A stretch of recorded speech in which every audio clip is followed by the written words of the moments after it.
Hello and welcome to an India Today special broadcast. I'm Gaurav Sawant. Our top focus story on India first. Developments that are taking place in India, including a major flex by the Indian Air Force. Also on the broadcast, why Pakistan is in panic, the global support for India, the statements that have been made by either the US Vice President J.D. Vance or Secretary of Defense Pete Hegseth. What do they mean? And why are Pakistani political leaders, from their defense minister Khwaja Asif to former foreign minister Bilawal Bhutto Zardari, saying yes, they did support terror maybe 30 years ago, 3 decades ago, but saying they were doing the West's dirty work? Are they throwing the Pakistan army under the bus? That's our top focus story.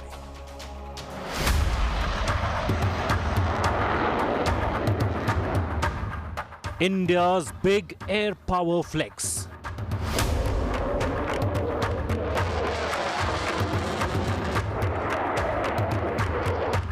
Air Force fighter jets roar.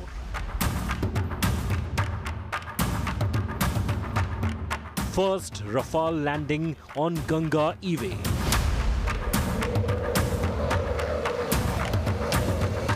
Steel and strength in the skies. Air power display, a message to Pakistan. Decoding India's air akraman.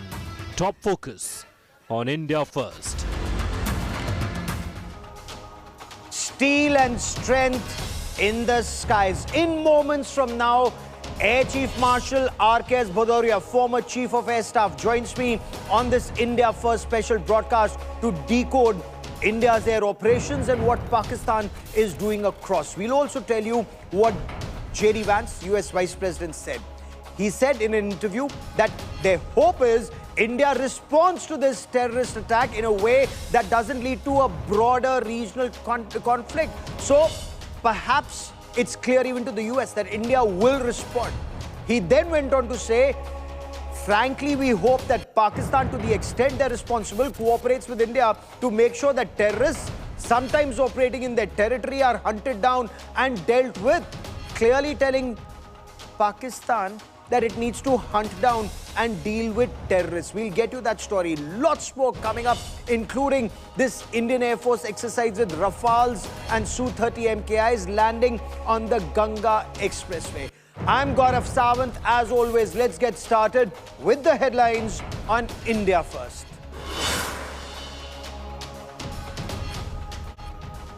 India plans twin financial strikes to choke Pakistan. India is likely to actively pursue getting Pakistan back on the Financial Action Task Force grey list. IMF, World Bank and ADB to be engaged to cut funding to Pakistan.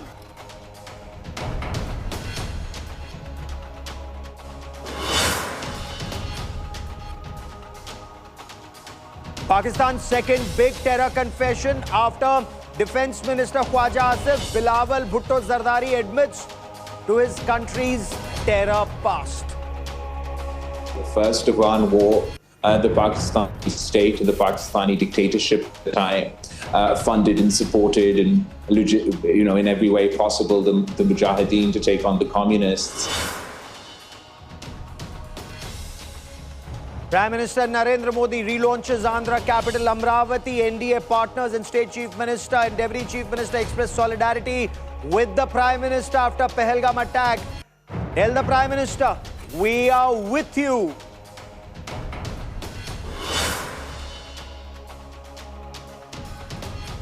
Prime Minister Narendra Modi taunts the Congress at the launch of the Kerala Deep Sea Port with Shashi Tharoor on stage. Prime Minister says the Congress MP's presence will give his party sleepless nights. Congress says Prime Minister indulging in petty politics. आप तो INDI alliance के बहुत बड़े मजबूत pillar है। यहाँ शशि थरूर भी बैठे हैं और आज का ये इवेंट कई लोगों की नींद हराम कर देगा।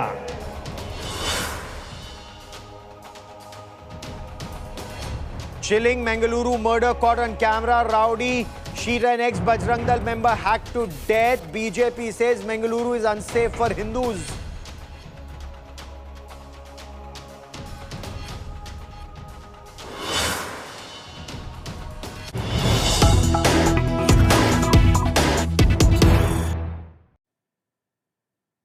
There's breaking news that's coming in from Pakistan-occupied Jammu and Kashmir.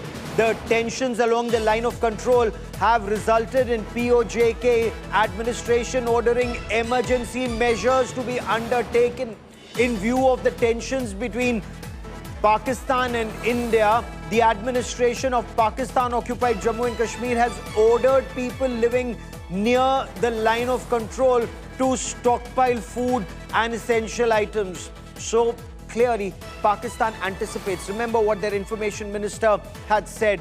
He had expected an attack in 24 to 36 hours in POJK. People are being told to stock up.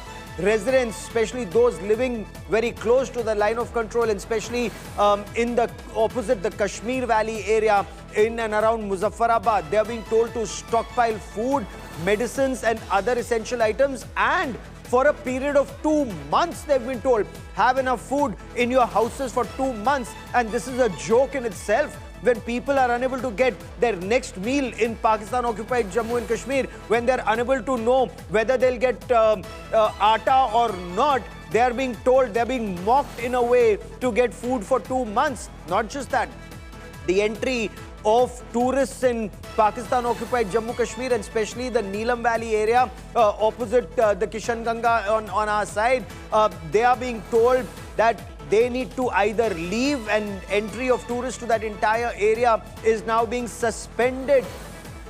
Madrasas are being shut down for the next 10 days. Stockpile food for 2 months, but madrasas being shut down for 10 days.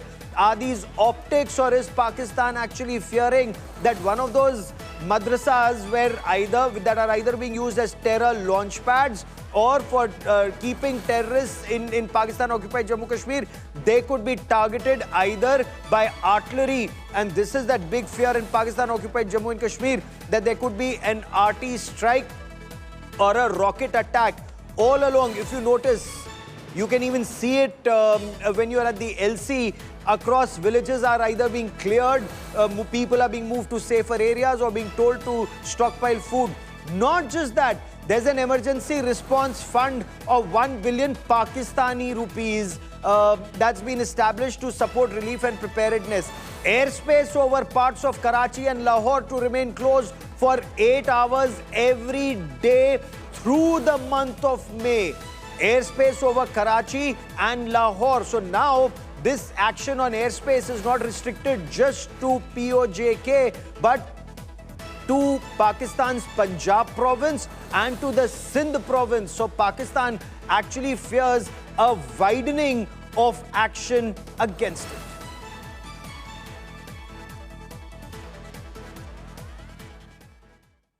Of course, there are some in the security establishment who may echo Prime Minister Narendra Modi, who had in the past said, "Ye dar acha hai." So Pakistan, very clearly, the fear shows in its actions. But what is the Indian Air Force doing? It's a mega show of strength, and some bits of it will take place even as we speak.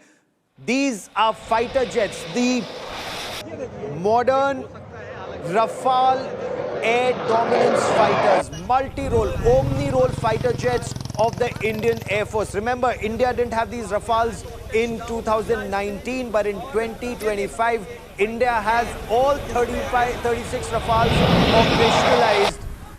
And this is the first such test. What is this? Land and go drill. There's a 3.5-kilometer stretch of the Ganga Expressway in the Shahjahanpur district of Uttar Pradesh that's specifically been prepared for such touch, land, go exercises. There's also a loop here, and I will explain why this is done. Right now, this is a piece of the highway that's specially strengthened, 3.5 kilometers of the highway that's specially strengthened for the aircraft to touch, land and go. But in conflict, this particular strip can be used as an alternate runway. there is a loop that is also prepared, and that loop is for those aircraft either to refuel there are refueling Bowsers that will be kept there, and also to reload their weapons. So it's not just the Rafales. You also have the Su-30 MKIs, extremely potent fighter jets capable of taking up to 8 tons of weapons. The Rafales can take up to 9 tons of weapons.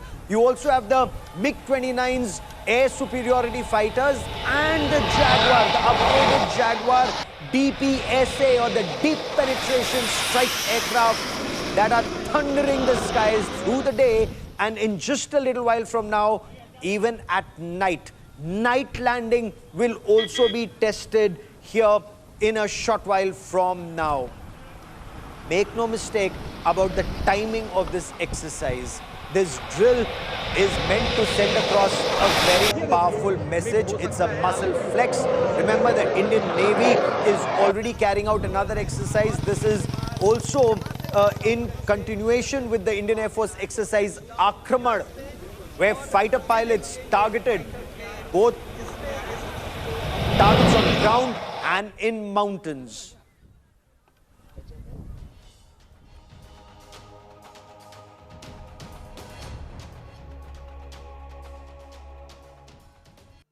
I want to tell you a little more about these mean machines, these modern fighter jets of the Indian Air Force. You have the Rafales, that's the latest that the Indian Air Force has. You have the Su-30 MKIs. You also have the Jaguar deep penetration strike aircraft. But I want to first talk to you about the Rafales, the best 4.5 generation, capable of taking more than 8 tons of payload.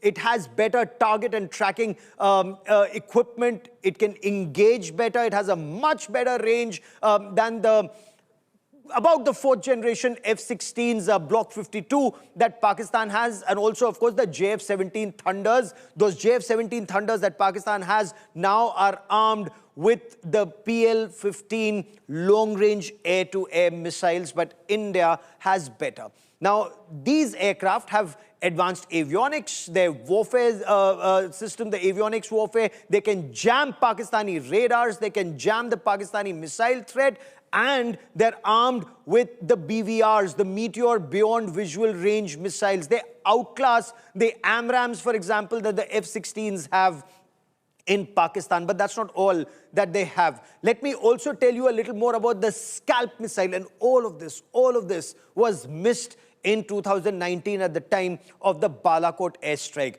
1987 was when Indian Air Force had acquired the Mirage-2000 fighter jets, and the same Mirages were used in 2019. But now you have these Rafales with their Scalp, with a range of 500 kilometers, and they can hit a high-value target deep inside Pakistan. So once you have your Rafales in the air with their air-to-air and air-to-ground missiles, no Pakistani package would dare to come close anywhere. But that's not all. You have the Rafales. Imagine when we talk about the C4, command control, I2 system, information, intelligence gathering, reconnaissance, surveillance. So you have the Rafales and you have the Su-30 MKIs, and now you have the Su-30 MKIs. And I want to tell you a little more about these Su-30 MKIs. Russian-made, extremely potent. They can outclass most Pakistani fighter jets. They are long-range. Again, that little nose that you see there, mid-air refueling. With their mid-air refueling, they can stay up. Once the pilot takes off, it's the pilot's endurance and not the aircraft endurance. They can stay up in the air for 11 hours and longer. And they've done so in exercises in India. They can take off from anywhere, bomb on the western flank, refuel mid-air. They can also be then deployed on the other flank should there be a requirement. That's the kind of potency these aircraft have. Very, very capable, not just for deep strikes. They carry advanced targeting pods to track a target without any radar emissions. So that's again a very important aspect of this. Cannot be jammed.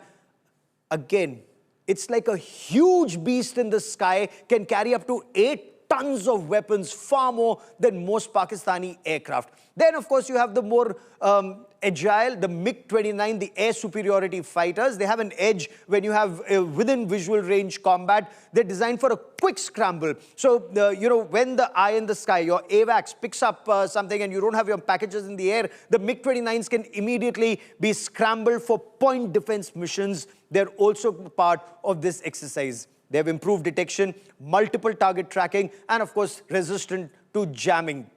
You have the Jaguars, the deep penetration strike aircraft. As the name suggests, these Jaguars, extremely agile, fast, deep penetration. Guys, strike deep inside enemy territory, deliver the payload, and immediately come back before the enemy can be prepared or the adversary can be prepared. A lot is happening right now that's happening.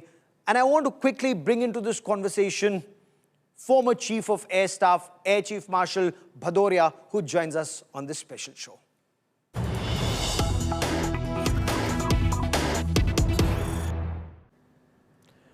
Precision exercises by the Rafales, by the Su-30 MKIs, and also, of course, by the transport fleet of the Indian Air Force. Joining me on this India Today special broadcast is Air Chief Marshal Rakesh Kumar Singh Bhadoria, former Chief of Air Staff. Sir, welcome on India Today. How are you? Thank you. All well. Thank you. Sir, in 2025, are we better prepared as an Air Force compared to 2019 when Indian Air Force did a Balakot and punished Pakistani terror?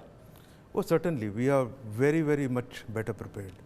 If you look at the kind of assets that have been inducted post that time, Rafales have come in, S-400s have got operationalized, we have modernized our aircraft further, we have inducted new weapon systems, we have inducted new surface-to-air missiles. So, whole lot of changes in training, operationally, capability-wise, availability of weapons and overall, operational capability, so to say, much, much higher.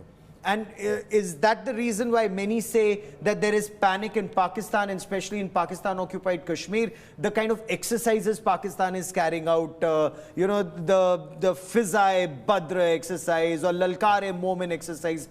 How would you assess their exercises and preparedness? Yeah, I think the panic is because they know what has happened and who are the people who are complicit in this, and therefore the panic that something after what our Prime Minister has clearly indicated, they know something is going to happen, and therefore the element of panic, realizing one, they are the culprits, second, something would happen, and thirdly, our operational capability, which is much better. And they know our operational capability. Of course, they know our operational capability, they know our intent, and that should worry them. So, when the Prime Minister said there will be unimaginable punishment for terrorists and their backers, now, what is the message that he's giving to the Chief of Air Staff, the Chief of Army Staff, and the Chief of Naval Staff? Oh, clear message is that whatever they do, it must turn out to be unimaginable punishment for the terrorists and their backers. Help us imagine what is unimaginable. Unimaginable is, you see, some actions non-military have already been taken on the Indus water, on the diplomatic measures taken. Now, we have to strangle each element. That means we have to strangulate them economically, we have to strangle their terrorist networks, we have to strangle their military and ISI kind of support to their ideology, their philosophy, why they do this kind of thing. How it is to be done will be in a very, very decisive manner. Unimaginable means firstly, identify who are the people, who are the backers, who are the handlers, who are the planners and supporters who gave direction, and thereafter ensure that the action taken is decisive and clear, and overall, level of action, the magnitude will be much higher than before. So I think that is the broad way I look at it. So in the past, what we've already seen is when they did a Pulwama, the Indian Air Force did a Balakot. And multiple aircraft, Mirage-2000s, they went across the LC and bombed across the international border. But the narrative war, we were not on top that time because they said, fine, they came, but they killed some crows, destroyed some trees. How do you, are you also wargaming, or is the Indian Air Force also wargaming that? How do you stay on top of that narrative war this time? You know, a narrative they would always try to spin in their own way, and they have the entire media under them, they have the entire machinery under them. I'm talking of Pakistan Army. But when they say only a crow was killed, they didn't take any journalists there for the next 45 days. They didn't expose that place to anybody. Earliest they went was after 45 days, I think a small team, a very calibrated visit, a very short visit to some of the places. So they can say what they want. We know what was done. We know what was destroyed. You can see what happened in the aftermath. What happened in the last 5 years. They stayed away from it. Now they have done this crime based on their internal strife and the kind of situation they are facing and the kind of peace that was coming up in J&K. So these are, I think, the reasons why they have reactivated their ideology and philosophy again. What do you make of the statements that have been made by leaders like Khwaja Asif, who's a sitting defense minister, and on an international platform in the United Kingdom, he says, yes, we did it and we've been doing it for 30 years. We've been doing the dirty work of the West in the past 30 years. And just now you have Bilawal Bhutto Zardari, former foreign minister, saying, yes, we did it in the past, but now we've reformed. What do you make of these statements? I think very clearly it firstly establishes that they have a complete network with these terrorists. They have a complete setup. They deal with them. They are part of their philosophy, their ideology. And they've always done this. They do something, at that time they say, no, we are not involved, our forces are not involved, it is not from Pakistan state, these are non-state actors. And sometime later they will say, no, actually, Kargil happened. True. They said our defense forces are not involved at all. Later on, President Musharraf himself goes around and saying, no, we did this, it was a strategic choice, it was something that we planned and did. They always do this. 26/11, they said they were not involved. Later on, complete involvement came out. Similarly for everything. Now, today, they are saying that they are not behind this. A couple of years later, somebody will come up and say, no, actually, this was our, strategy, and it gave us this XYZ objectives. So this is how they deal. This is what they do. They speak with the forked tongue. Absolutely. Is your appreciation. They lie through the, through their teeth, yeah. Absolutely. And the world needs to see this. Yeah. Over and over again, this has been proven. And the world needs to know, and world has noticed, undoubtedly. But the fact that two powerful senior political leaders are saying this, and one after the other, are they trying to distance the civilian leadership from, and in a way, are they throwing General Asim Munir, the army chief, under the bus? Are they throwing the ISI under the bus? If you ask that way, I think so. I think so, because what has happened now with this killing of 26 innocents, absolute civilians except one, and they brought religion to the front. They identified as Hindus and shot. They themselves clearly understand ISI is involved. They clearly understand the army is behind them. You see the speech by army chief just before this. So what you mentioned, that they are kind of distancing politically from this, I think is very much possible. I think that's part of the reason. Otherwise, they have no reason to say this. Yeah. Why are they bringing out now that we are doing the dirty job of the West? Yeah. If you are doing and you're not happy, you need to tell the West. You don't have to give that as an explanation when something is happening in Jammu and Kashmir, which is perpetrated by you. Also, the developments that are taking place in Pakistan, how do you see them in the past 48 to 72 hours? For example, DG ISI, a serving Lieutenant General Asim Malik, being appointed as the National Security Advisor of Pakistan. How would you assess this? Is Pakistan Army now completely taking control of power in Pakistan? No role for Foreign Minister or Deputy Prime Minister Ishaq Dar, no role for Khwaja Asif. It's either Asim Munir or Asim Malik. Absolutely. I think there's a very clear sign that whatever is left in terms of some control, if there was somebody else in there, that's a very critical post. That is very critical for their narrative on the world stage. And they want to control that. It's a very serious development. And again, world over, the people who interact, they need to see this. So they cannot sell this narrative anymore that they are not involved. And ISI DG himself acting as an NSA and interacting with the world leaders to sort of interact on this issue and convey their innocence. I don't think anybody would listen to them. So while they do this, I think they are axing their own foot. Oh, so interesting. Is the civilian leadership in Pakistan, and you've studied Pakistan very closely as an adversary, as an air power. But let's talk about as an adversary first. I'll come to air power in just a moment. Is the civilian leadership and civil society in a position, or are they trying to fight back and say whatever terror is there is done by Pakistan Army and ISI, not us? Or will this then become an, because it's India, everybody is together, even if it means killing innocent civilians, then they all become, it's some way waging that Ghazwa-e-Hind against India, and every Muslim is on board there in Pakistan? No, I think it is a mixture of all. Very clearly, Pakistan was struggling.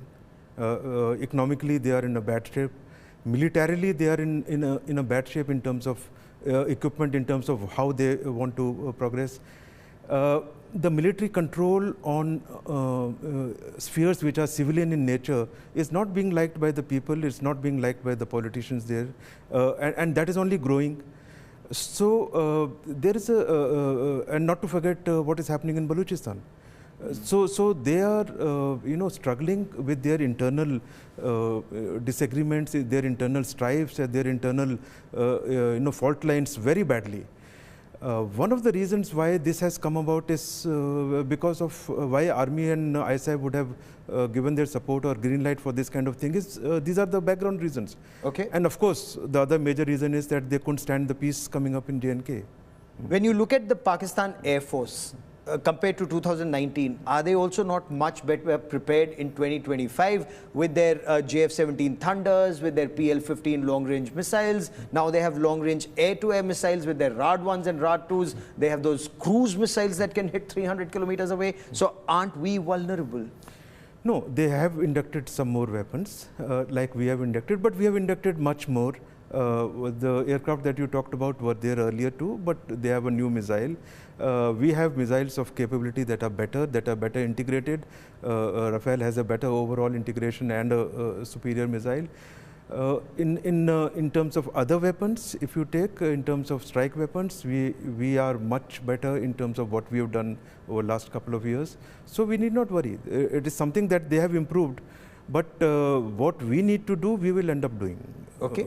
And when Pakistan Air Force... And similar is the state. You are asking about Air Force, but I would say similar is the state on the Army front and the Navy front. Okay. So our defense forces overall today are in a much better position than they were earlier. And don't forget it, equipment is not everything. Yeah. It is the intent, and it is what we need to do. When we decide, we will do it. But, is it like Balakot was seen as a one-all? We went and hit Balakot. They were surprised, but next day they mounted swift retort. And even though Vinku Abhinandan went across, that whether he shot down an F-16 or not, we say yes, Pakistanis say no. They claim they managed to get that, equivalence. This time, are we in a position to tell them, and would that mean massive escalation, that we are on top of that escalation ladder and there is no equivalence with that terror state? No, if you compare, firstly, Balakot wasn't one-all. It is their narrative. It wasn't so. Okay. In absolute peacetime, we have hit a terrorist, camp so deep in their territory. It is the first time that we have crossed after 71. That itself changed the game. So it was not one-all at all. That is the primary objective that we had. We achieved it. The next day they launched a mission. There, if it was one-all, it's fine. Okay, it will always happen like that. But that was not the primary issue. Objective. Issue was what we wanted to do, we did. Okay.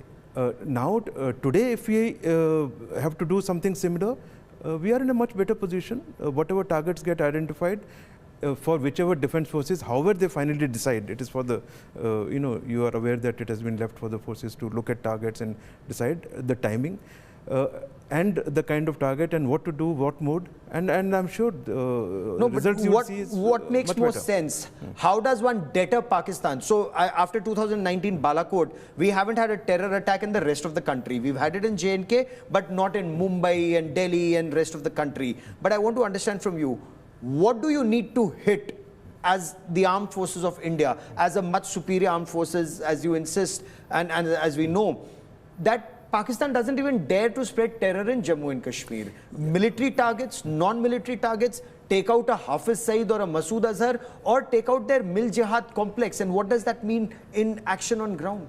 You know, I will not go into what kind of targets and what will forces actually do, because it is, a very calibrated exercise. It is well thought out. It will, firstly, everything will get identified, tracked, located, and thereafter chosen. Okay. But the directions are very clear. You know, get the perpetrators here, accomplices, the handlers, the backers. Okay, so they will identify all these people and all these establishment behind, and thereafter they will be targeted.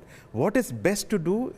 We don't have all the inputs. I will not hazard a guess, and it is you can be rest assured what defense forces will decide finally and do after clearance by the political leadership would be of the nature of what directions have been given. So it's completely hypothetical, the fact that the Americans were able to send in their Marines and take out Osama bin Laden. Of course, they came in from the other side, and the Pakistanis said they don't have their radars on the IAF border. All their radars face India. Will we ever be in a position that we can take out a Hafiz Saeed or a Masood Azhar or a Dawood Ibrahim in any way in Pakistan? Other than a missile strike or a Namalum Afraad, as the Pakistanis put it? If that becomes the intent that this has to be done, then it will be done. It can whether be done. It needs to be done, whether that is what will be the intention or one of the action points, it is, people who are dealing with it, and when they all have all the inputs. But your question is, what I will answer is, if that needs to be done, it can be done, it will be done. Outstanding, sir. How would you see Pakistan shifting half its F-16 fleet away from the India-Pakistan border and tucking it away in Gwadar? Some see it as fear. Do you see it as fear? Do you see it as tactics? The F-16s is something, and that Block 52s is what they're completely shifting out. Yeah, no, it will be part of their operational deployment, looking at the threat that they see. And the possibilities that they are imagining that we do. So a lot of it would have to do with where they want to deploy. And of course, one of the major factors of this deployment is also to ensure their own safety. So it is fear. Yeah, it is fear from that angle. But they will always do it in terms of operation deployment. The important issue is that we have only said that we are going to target the terrorist network and everything's behind. Their whole army and air force and everybody is responding. Okay. Two things. One, they are aware and they can sense that we will do something that would be substantial. Okay. Second, they probably are under the impression, because of them being complicit in it, they know what ISI does and what Army Chief said, and how military has got involved directly in this. And therefore, whether this time some military targets would be legitimate as part of this chain that gets identified is to be seen.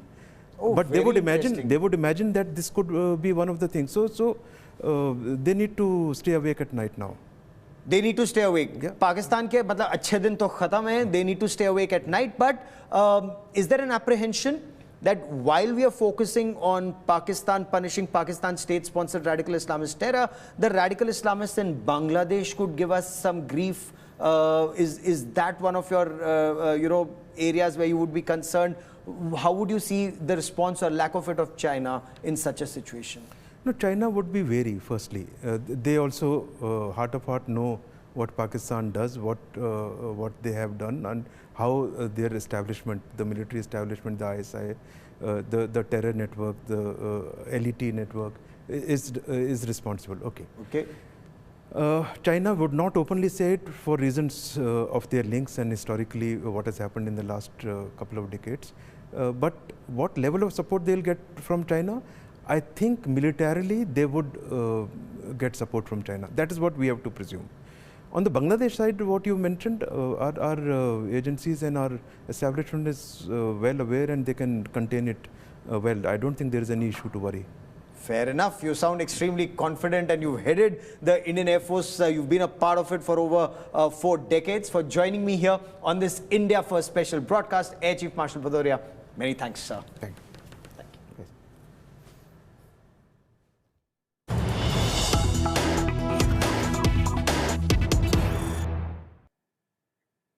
And it's a second admission in 48 hours by a top Pakistani political leader of Pakistan having supported terror in the past. Remember, first it was Pakistan's Defense Minister Khwaja Asif who went on camera to say Pakistan supported terror but insisted that Pakistan was doing the dirty work of the West for 3 decades. Now, former Pakistani Foreign Minister and Pakistan People's Party leader Bilawal Bhutto Zardari has made the same confession that it's a known fact Pakistan supported terror, but he insists it's a thing of the past. The big question is not just the statement, but also the timing and the intent. Is the Pakistani political leadership distancing itself from the activities of Pakistan Army and ISI? The Pakistani state funded and supported the Mujahideen to take on the communists. We have been doing this dirty work for the United States for about 3 decades, The Pahalgam terror attack was orchestrated, ordered by the Pakistani Army Chief General Asim Munir. Pakistan is now openly revealing what it has denied for years, admitting the country's role in supporting terrorism. And this admission is coming from none other than former Foreign Minister Bilawal Bhutto, who pointed to Islamabad's active role in funding and supporting the Mujahideen during the first Afghan war. In the first Afghan war, the Pakistani state and the Pakistani dictatorship at the time funded and supported and, in every way possible the Mujahideen to take on the communists. In Afghanistan. We did that in coordination and collaboration with Western powers. Just days ago, a video clip of Pakistan's Defense Minister Khwaja Asif went viral, where he too admitted that Pakistan had backed terror. You do admit, sir, that Pakistan has had a long history of backing and supporting and training and funding these terrorist organizations. Well, we have been doing this dirty work for the United States for about 3 decades, and West, including Britain. So that's your argument that even though... No, that was a mistake, and we suffered for that. Not just Pakistani politicians. Earlier, a former Pakistani army officer dropped a bombshell. In an explosive interview with India Today, Major Adil Raja alleged that the Pahalgam terror attack was orchestrated on the direct orders of Pakistan's Army Chief General Asim Munir. I would stand by my information, which has been provided to me by my sources in the Pakistani intelligence community, who claim that the Pahalgam terror attack was orchestrated, ordered by the Pakistani Army Chief General Asim Munir for his own personal interest. That is what I still, say the same thing. From political leaders to army insiders, Pakistan's own voices are blowing the lid off its deep-rooted terror nexus. With Shivani Sharma, Bureau Report, India Today.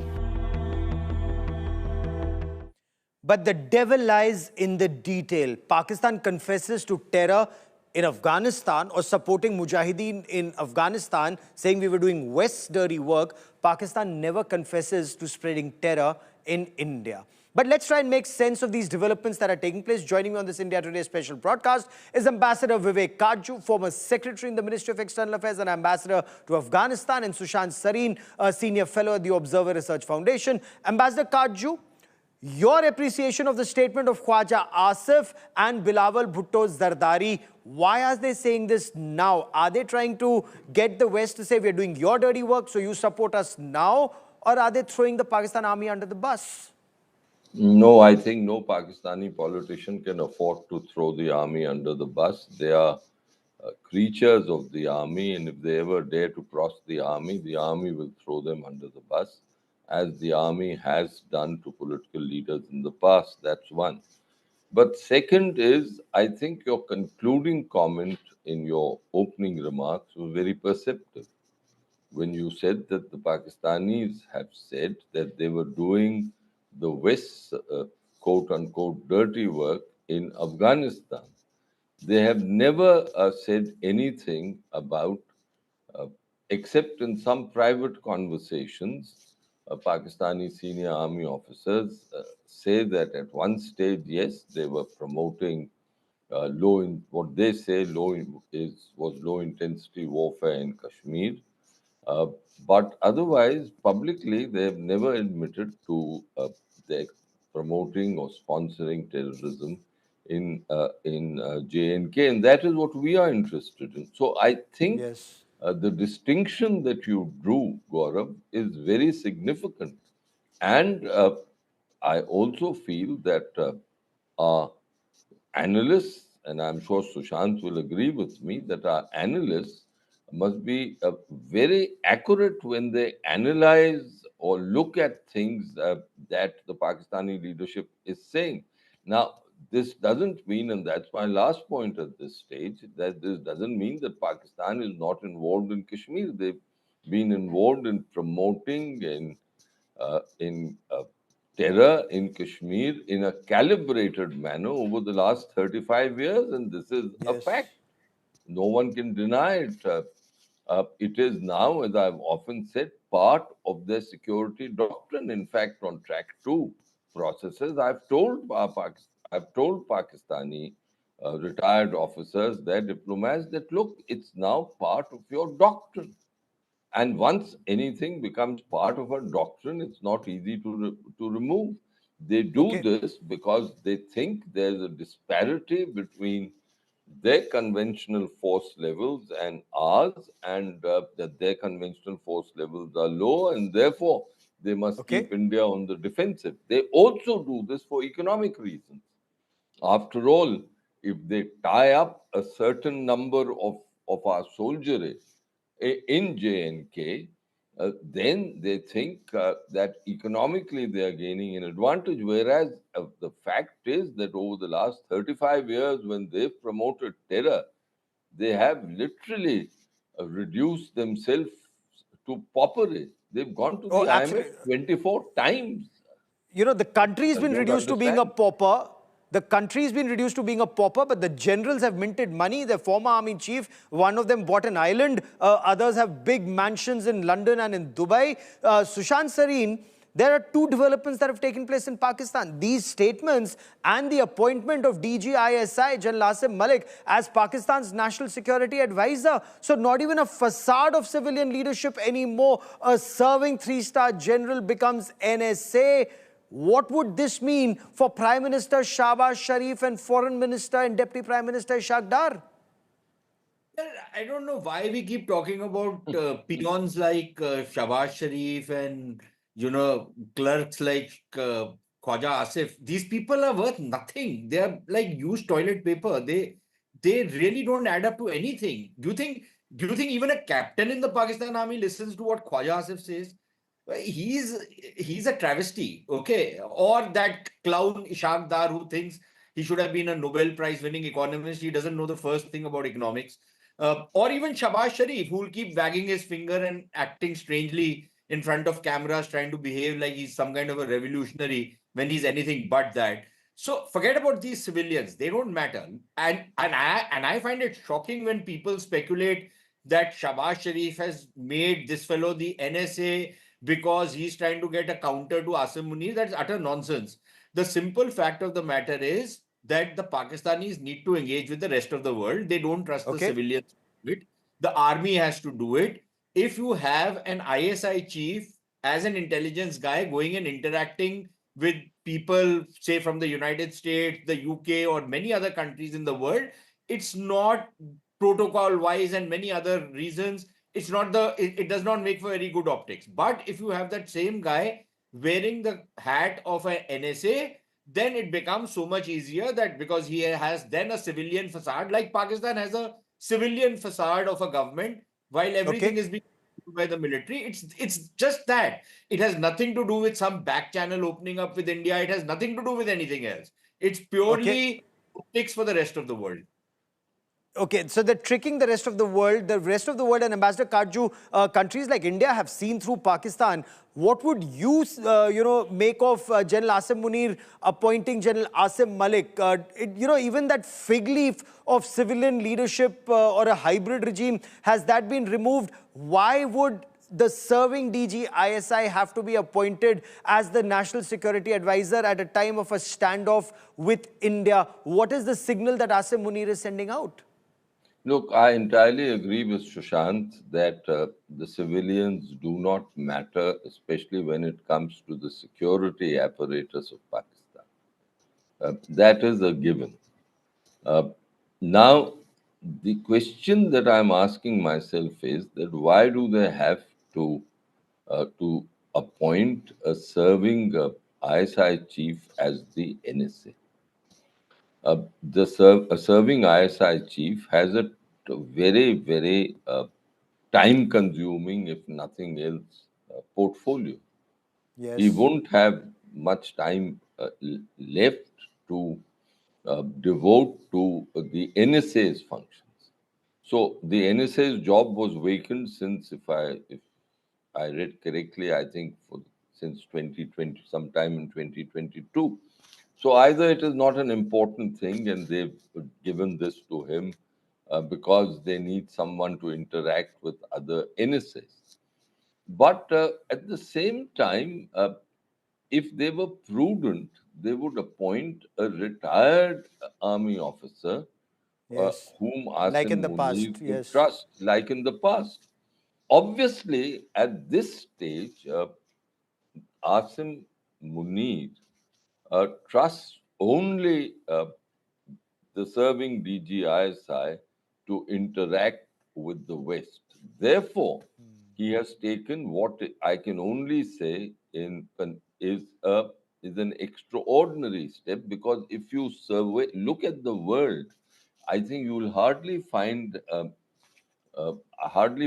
instance when a serving intelligence chief is also in NSA. For example, Yes. in America, do you have the head of the CIA as the NSA? No. Do you have it in India? No.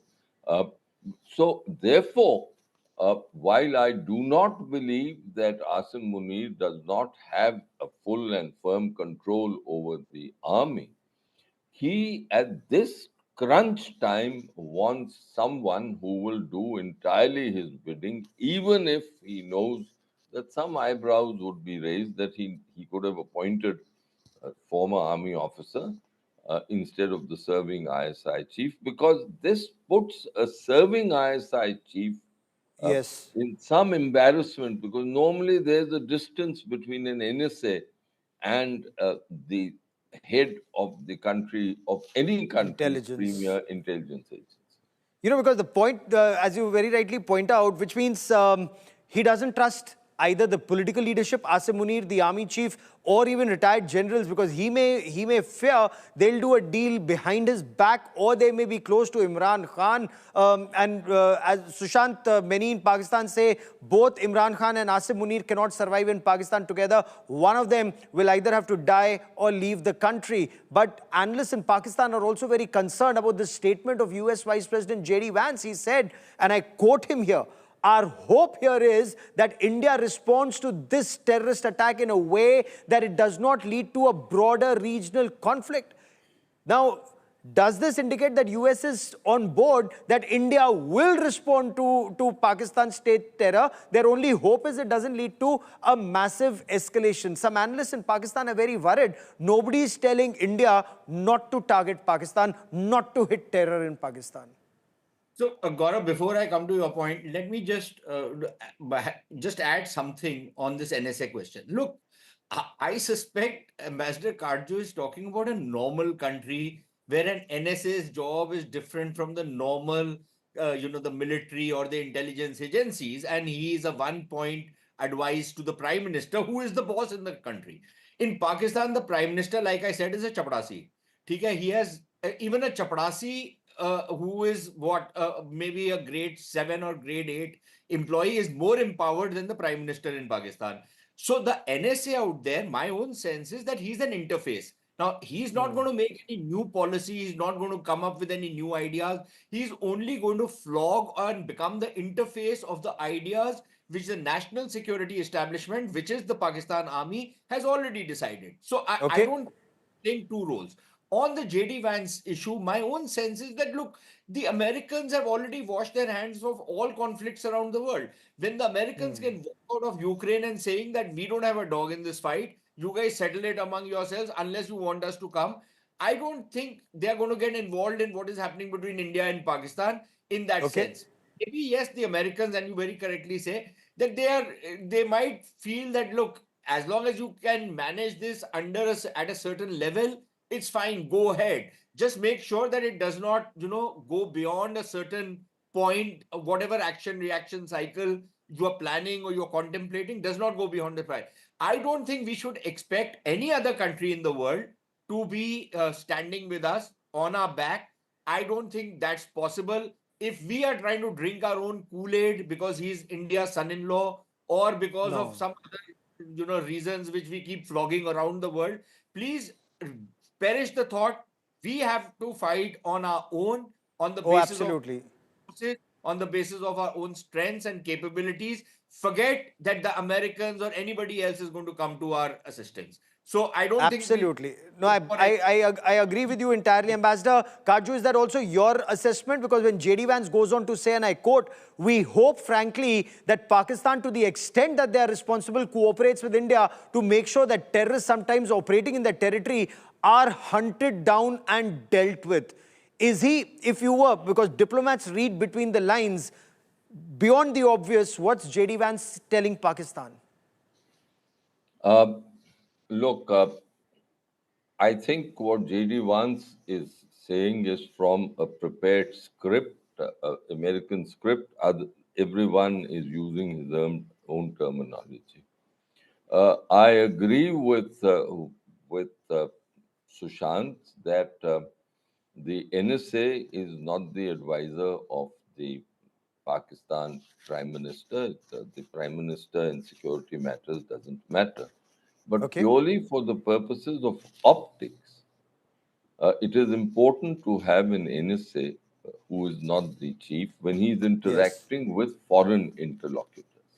From my own diplomatic experience, I can tell you that there is greater comfort in NSAs dealing with other NSAs who are not intelligence chiefs. But let's keep that aside. That's not too important at this juncture. I entirely agree with Sushant that in this fight, we are on our own. We've always been on our own. Oh, absolutely. Now, the point I'd like to submit is that there is what I would by now call a Modi doctrine. What is that doctrine? That doctrine is that if there is an unacceptable terrorist attack against India, India will resort to all actions necessary, including kinetic action. I will let that be the last word on this part of the show. I've run out of time today, sir. I'll come back to you for more as we pursue this in the days ahead. Many thanks for joining me. I also want our viewers, I want to leave you with these images. India is hosting the World Audiovisual and Entertainment Summit in Mumbai. And top Indian celebrities, digital creators and social media innovators are part of this initiative. The India Today Group is also a key participant at the first of its kind summit in India. India Today Group awarded digital innovators at the Waves Summit. The awards were handed out by top leaders of the entertainment industry. We leave you with some highlights.